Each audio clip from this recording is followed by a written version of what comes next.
दुनिया अमेरिका के हमले का इंतजार कर रही है, वहीं ईरान ने अपने ही लोगों के खिलाफ युद्ध और तेज कर दिया है। अब सड़कों पर टैंक और सैन्य उपकरण प्रदर्शनकारियों के खिलाफ तैनात हैं। इस दमन अभियान का नेतृत्व अली लाराजहानी कर रहे हैं, जो ईरान के वास्तविक शासक हैं और जिन्होंने कहा है कि वे 1989 के तियानानमेन स्क्वायर नरसंहार से प्रेरित हैं। अब सिर्फ आंतरिक युद्ध ही नहीं बढ़ रहा है। रिपोर्ट्स के मुताबिक ईरान रासायनिक और जैविक वारहेड्स वाले बैलिस्टिक मिसाइल बना रहा है। इस बीच वे चीन से एंटी शिप मिसाइलों की खेप के लिए बातचीत कर रहे हैं। ऐसा लगता है कि ईरान पूरी तरह से युद्ध की तैयारी कर रहा है और इसी दौरान परमाणु समझौते के लिए भी बातचीत कर रहा है। ईरान से रिपोर्ट्स और वीडियो बताते हैं कि शासन ने प्रदर्शनकारियों पर टैंक और भारी सैन्य उपकरण तैनात किए हैं। ये दंगा पुलिस नहीं है, यह सेना है जिसे आम नागरिकों के खिलाफ तैनात किया गया है। यह हैरान करने वाली बात नहीं है, क्योंकि हम जानते हैं कि इस कार्रवाई का नेतृत्व करने वाले व्यक्ति ने सार्वजनिक रूप से बताया है कि उसने अपनी रणनीति कहां से सीखी है। हम जानते हैं कि सीसीपी ने 1989 में क्या किया था और अली लाराजहानी भी वही करना चाहते हैं। लेकिन आंतरिक कार्रवाई ही सब कुछ नहीं है। ईरान कुछ और भी कर रहा है जिससे खासकर इजराइल को चिंता होनी चाहिए। इजरायली सरकार को सलाह देने वाले एक पूर्व आईडीएफ जनरल के अनुसार ईरान ऐसे बैलिस्टिक मिसाइल बना रहा है जो रासायनिक और जैविक वारहेड ले जाने में सक्षम हैं। अब स्पष्ट कर दूं, यह क्षमता की बात है। ईरान का लक्ष्य ऐसा करना है। हमारे पास इसकी कोई पक्की पुष्टि नहीं है, लेकिन इजरायली रक्षा मंत्रालय इस संभावना को जता रहा है। अब यही वजह है कि यह इजराइल के लिए इतना चिंताजनक है। पिछले साल 12 दिन की जंग के दौरान ईरान ने साबित कर दिया कि उसकी मिसाइलें इजरायली क्षेत्र तक पहुंच सकती हैं। वे मिसाइलें वहां तक पहुंचीं और उन्होंने अपने लक्ष्य को निशाना बनाया। इजराइल के लिए मिसाइल कार्यक्रम परमाणु कार्यक्रम जितना, शायद उससे भी बड़ा मुद्दा है। परमाणु हथियार भविष्य के लिए एक रोकथाम है। रासायनिक हथियार जिन्हें आपके खिलाफ इस्तेमाल किया जा सकता है, वो तो तत्कालिक खतरा है, और यही वजह है कि किसी भी बातचीत में मिसाइलें एक बड़ा मुद्दा बन जाएंगी। जैसा कि हम देखेंगे, ईरान मिसाइल कार्यक्रम पर चर्चा से इनकार करता है।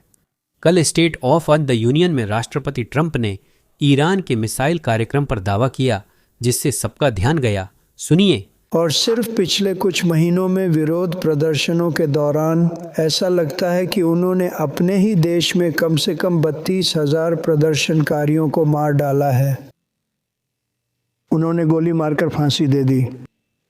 हमने गंभीर हिंसा की धमकी देकर उनमें से कई को फांसी पर लटकाने से रोका, लेकिन ये बहुत ही भयानक लोग हैं। उन्होंने ऐसे मिसाइल बना लिए हैं जो यूरोप और हमारे विदेशी ठिकानों को खतरे में डाल सकते हैं, और वे ऐसी मिसाइल बनाने की कोशिश कर रहे हैं जो जल्दी अमेरिका पहुंच सके। मिडनाइट हैमर के बाद उन्हें खास तौर पर अपने हथियार कार्यक्रम को फिर से शुरू करने की कोई भी कोशिश न करने की चेतावनी दी गई थी। परमाणु हथियार फिर भी वे इसे जारी रखे हुए हैं। सब कुछ फिर से शुरू कर रहे हैं। हमने इसे खत्म कर दिया था और वे फिर से सब कुछ शुरू करना चाहते हैं। इस समय वे फिर से अपनी नापाक महत्वाकांक्षाओं के पीछे हैं। हम उनसे बातचीत कर रहे हैं। वे समझौता चाहते हैं, पर हमने वे गुप्त शब्द नहीं सुने हैं। हमारे पास कभी भी परमाणु हथियार नहीं होगा। मेरी पसंद। ट्रंप ने कहा कि ईरान एक ऐसे मिसाइल पर काम कर रहा है जो अमेरिका तक पहुंच सकता है। अब यह एक चौंकाने वाला खुलासा लगता है, लेकिन अगर हम सोचें तो यह तर्कसंगत लगता है। अगर किसी देश के पास मिसाइल कार्यक्रम है तो अगला कदम उसकी रेंज, स्पीड या पेलोड बढ़ाना होता है। मिसाइल तैनाती या विकास ऐसे ही होता है। सार्वजनिक रिकॉर्ड से पता चलता है कि ईरान अभी अमेरिका तक मार सकने वाली आईसीबीएम से दूर है, लेकिन उनका लक्ष्य यही है और वे उसी दिशा में काम कर रहे हैं। अभी मुख्य चिंता ईरान का घरेलू विकास नहीं, बल्कि उनके सहयोगियों से खरीदी है, क्योंकि ईरान ने रूस के साथ एयर डिफेंस सिस्टम्स के लिए एक गुप्त समझौता किया है, जिसके बारे में हमने कल चर्चा की थी। और अब वे चीन के साथ और भी खतरनाक चीज के लिए समझौता करने की बातचीत कर रहे हैं। कल हमने रूसी समझौते के बारे में बात की थी, 500 मैनपेट्स एयर डिफेंस सिस्टम्स और हजारों मिसाइलें। अब एक और समझौता हो रहा है और इस बार इसका निशाना अमेरिकी जहाज हैं। रॉयटर्स के अनुसार ईरान CN-302 चीनी एंटीशिप मिसाइलें खरीदने के समझौते के करीब है। सोचिए ये किस समय हो रहा है। अमेरिका ने ईरानी तट के पास 2 एयरक्राफ्ट कैरियर और कई डिस्ट्रॉयर के साथ विशाल नौसैनिक बल तैनात किया है। इसी वजह से ईरान की प्रतिक्रिया है कि वह ऐसी मिसाइलें खरीदने की कोशिश कर रहा है जो खास तौर पर जहाजों को डुबोने के लिए बनाई गई हैं। अब इस पूरे सौदे में एक महत्वपूर्ण बात यह है कि अभी तक यह सौदा साइन नहीं हुआ है। कोई तय डिलीवरी डेट नहीं है और यह इसीलिए महत्वपूर्ण है क्योंकि यह सौदा 2 साल से ज़्यादा समय से बातचीत में है। अब पता है कि 12 दिन की जंग के बाद बातचीत तेज हुई, लेकिन अब तक कुछ फाइनल नहीं हुआ। अगर चीन ये मिसाइलें देता है तो ये ईरान को दिया गया सबसे एडवांस्ड मिलिट्री हार्डवेयर होगा और इसके अलावा यह 2006 से लागू संयुक्त राष्ट्र के हथियार प्रतिबंध का उल्लंघन होगा। अभी घबराने की बात नहीं है, लेकिन इसे करीब से देखना जरूरी है। अब अगर चीन इस डील के लिए मान जाता है तो हम आपको जरूर अपडेट करेंगे। तो नीचे दिए गए सब्सक्राइब बटन को जरूर दबाएं, खासकर युद्ध से जुड़ी वीडियो के लिए, क्योंकि YouTube का एल्गोरिदम ऐसे वीडियो को पसंद नहीं करता क्योंकि वे विज्ञापन दाताओं के लिए अनुकूल नहीं होते। तो अगर आप सब्सक्राइब करते हैं तो यह हमें एल्गोरिदम में मदद करेगा और आपको हमारी आने वाली वीडियो से जुड़े रहने में मदद करेगा। अब चलिए वॉशिंगटन में चल रही आंतरिक बहस के बारे में बात करते हैं, क्योंकि ऐसा लगता है कि हर कोई ईरान के साथ क्या करना है इस पर सहमत नहीं है। एक्सियोस के अनुसार जॉइंट चीफ ऑफ स्टाफ के चेयरमैन जनरल केन ने राष्ट्रपति ट्रंप से कहा कि सिर्फ हवाई हमलों से शासन परिवर्तन की संभावना कम है। वह यह भी चेतावनी दे रहे हैं कि अमेरिका के ईरान में लंबे संघर्ष में फंसने की संभावना ज्यादा है। यह इसलिए मायने रखता है क्योंकि प्रशासन के अंदर अलग अलग गुट हैं। कुछ लोग हवाई हमलों के पक्ष में हैं, कुछ अमेरिका की भागीदारी नहीं चाहते, लेकिन कोई भी जमीन पर सैनिक भेजने की वकालत नहीं कर रहा। युद्ध समर्थक भी सिर्फ हवाई अभियानों तक सीमित रहना चाहते हैं। और अब जब हमारे पास पेंटागन के शीर्ष जनरल हैं जो अमेरिका के सबसे बड़े सैन्य विशेषज्ञ हैं, वे कह रहे हैं कि हवाई हमले शायद पर्याप्त नहीं होंगे, तो यह निश्चित रूप से एक बड़ी भूमिका निभाता है। अगर यह रिपोर्ट सच है तो यह निश्चित रूप से चीज़ों को जटिल बना देती है और ईरान यह जानता है। दरअसल ईरान खास तौर पर इसी पर भरोसा कर रहा है। ईरान जानता है कि वह अमेरिका से पारंपरिक युद्ध नहीं जीत सकता, इसलिए उसकी रणनीति असममित युद्ध और अमेरिका को लंबे, अप्रत्याशित व महंगे संघर्ष में फंसाना है। दरअसल ईरान के उप विदेश मंत्री ने यह चेतावनी कई बार सार्वजनिक रूप से दी है। बस कल उन्होंने क्या कहा वह सुनिए। यहाँ एक और बात के बारे में, जैसा कि आप अच्छी तरह जानते हैं, अमेरिका ने ईरान के आसपास के क्षेत्र में बहुत सारी सैन्य ताकतें तैनात की हैं। ऐसी बातें हुई हैं कि अमेरिका सीमित हमला कर सकता है ताकि आपके देश को बातचीत के लिए मजबूर किया जा सके, और यह राष्ट्रपति के विकल्पों में से एक है। ईरान एक सीमित हमले का जवाब कैसे देगा? नहीं, हमें उम्मीद है कि हमें उस स्थिति का सामना नहीं करना पड़ेगा, क्योंकि आप एक युद्ध को सीमित नहीं कर सकते जो कि कोई सिर्फ एक हमले से युद्ध कैसे शुरू, मेरा मतलब है खत्म कैसे कर सकता है। तो हमारे विचार में यह वाकई एक बड़ा जुआ है। हमें उम्मीद है कि ऐसा नहीं होगा, लेकिन किसी भी हाल में अगर ईरान पर हमला या कोई आक्रामक कार्रवाई होती है तो हम अपनी रक्षात्मक योजना के अनुसार जवाब देंगे।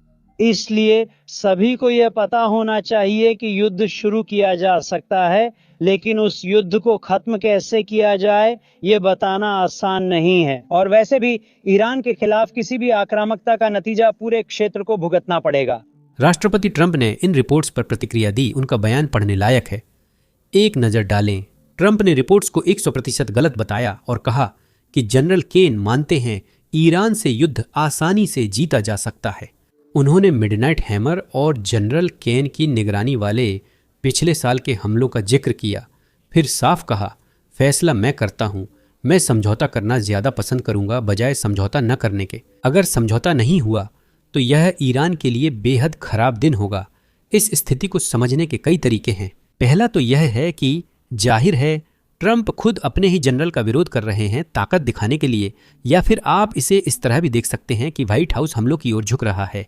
पेंटागन जानता है कि यह उतना आसान नहीं होगा जितना कई लोग मानते हैं, इसलिए वे अंतिम फैसले को प्रभावित करने के लिए कुछ बातें लीक कर रहे हैं। किसी भी तरह से देखें, हम जानते हैं कि फैसला राष्ट्रपति ट्रंप के हाथ में है और वह साफ तौर पर दोनों विकल्प खुले रखे हुए हैं। तो अब आइए कूटनीति पर ध्यान केंद्रित करते हैं, क्योंकि ईरानी विदेश मंत्री ने कल ही एक बयान जारी किया है और यह उस मुख्य समस्या को उजागर करता है जो किसी भी समझौते को मूल रूप से असंभव बना सकती है। विदेश मंत्री ने कहा कि ईरान कल जिनेवा में अमेरिका के साथ वार्ता फिर से शुरू करेगा, इस दृढ़ संकल्प के साथ कि सबसे कम समय में एक निष्पक्ष और न्याय संगत समझौता हासिल किया जा सके। उन्होंने कहा कि ईरान किसी भी हाल में परमाणु हथियार नहीं बनाएगा। यह बातचीत से पहले वाजिब है, लेकिन इसमें एक बड़ी समस्या है। ईरान कहता है कि वह परमाणु हथियार नहीं चाहता, बस शांतिपूर्ण परमाणु ऊर्जा चाहता है। ईरान सार्वजनिक रूप से कहता है कि सर्वोच्च नेता अय्यातुल्ला खामेनेई ने एक फतवा जारी किया है जिसमें ईरान को परमाणु हथियार बनाने से मना किया गया है।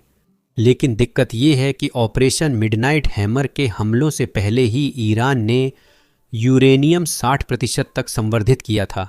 अब सवाल है, ईरान ऐसा क्यों कर रहा है? मुझे एक ही कारण दिखता है, वे भविष्य में परमाणु हथियार बनाना आसान करना चाहते हैं, क्योंकि 60% संवर्धित यूरेनियम का और कोई उपयोग नहीं।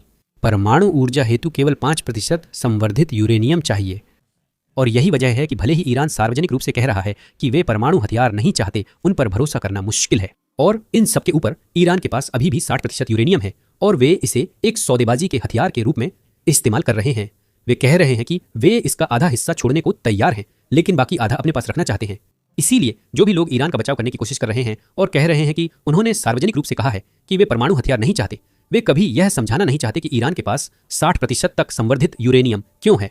परमाणु कार्यक्रम के अलावा मिसाइलें भी समस्या हैं। ईरान बैलिस्टिक मिसाइल कार्यक्रम पर चर्चा से इनकार करता है और इसे बातचीत में शामिल नहीं करता। अब वॉशिंगटन और इजराइल की बातचीत भी इसी मुद्दे पर केंद्रित है। इसलिए कई लोगों का मानना है कि मिसाइलें ही सब कुछ बिगाड़ सकती हैं। अगर देश परमाणु समझौते पर सहमत भी हों, तब भी मिसाइल कार्यक्रम पर चर्चा नहीं होगी, जिससे समझौता असंभव है। अब जब सैन्य कार्रवाई की बात आती है तो ऐसे कई लोग हैं जो अलग अलग संकेतों को देखकर यह पता लगाने की कोशिश करते हैं कि हमले कब हो सकते हैं, इससे पहले कि हमलों की आधिकारिक घोषणा हो। अब उन संकेतों में से एक जिस पर हर कोई नजर रख रहा है वह है मध्य पूर्व के ऊपर हवाई गतिविधि। यह एक साफ संकेत है, लेकिन एक और संकेत है जिस पर लोग लगभग एक दशक पहले ओसामा पर हुए छापे के बाद से नजर रख रहे हैं। यह संकेतक दिखाता है कि पेंटागन कितना पिज्जा ऑर्डर करता है और ऑर्डर में अचानक बढ़ोतरी कब होती है। रक्षा सचिव पीट हेग्जेट इन चर्चाओं पर नजर रख रहे हैं और हाल ही में उनसे पूछा गया कि वे इस मुद्दे को कैसे सुलझाते हैं। जैसा आप समझ सकते हैं, यह राष्ट्रीय सुरक्षा का मामला है। अगर ट्विटर पर लोग सिर्फ पिज्जा ऑर्डर देखकर हमलों का वक्त जान लें, यही उनका जवाब था। सुनिए। एक एक्स अकाउंट है जो पेंटागन के पास पिज्जा दुकानों की भीड़ से सैन्य कार्रवाई का अनुमान लगाने की कोशिश करता है। अगली बार जब एयर स्ट्राइक होने वाली हो तो क्या आप लोगों ने कभी सोचा है कि शायद बस कैफेटेरिया चले जाएं?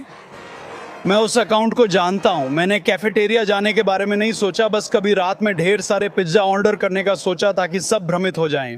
किसी शुक्रवार रात अगर डोमिनोज के कई ऑर्डर दिखें तो शायद मैं ही ऐप पर सबको भ्रमित करने के लिए कर रहा हूं।